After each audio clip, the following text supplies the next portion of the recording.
ক্রিকেটারদের অবসর নিতে দেখা যায় প্রায়ই, কিন্তু কোনো দর্শকের অবসর কি কখনো খবরের শিরোনাম হয়?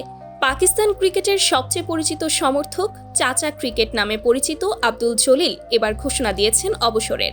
৭৭ বছর বয়সী এই কিংবদন্তি সমর্থক আগামী ৪ জুন লাহোরে পাকিস্তান ও অস্ট্রেলিয়ার মধ্যকার ওয়ানডেতে দেশের মাটিতে শেষবারের মতো গ্যালারিতে বসে দলকে সমর্থন জানাবেন।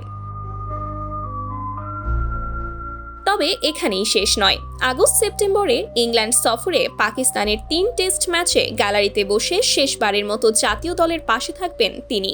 ১৯৬৮-৬৯ সালে প্রথমবার মাঠে বসে পাকিস্তানের খেলা দেখেছিলেন আব্দুল জলিল।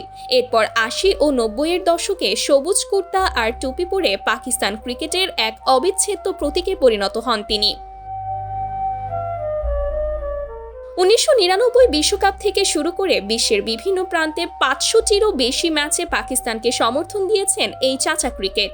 অবসরের পর নিজের শহর শিয়ালকোটে একটি রেস্তোরাঁ ও ক্রিকেট জাদুঘর গড়ার স্বপ্ন দেখছেন তিনি, যেখানে এত বছরের সংগ্রহ করা ক্রিকেট স্মারক প্রদর্শন করবেন। তবে পাকিস্তান দলের বর্তমান পারফরমেন্স নিয়ে হতাশাও লোকাননি জলিল। ভারতের বিপক্ষে একের পর এক হার এবং সাম্প্রতিক ব্যর্থতা তাকে কষ্ট দিয়েছে বলেও জানিয়েছেন তিনি।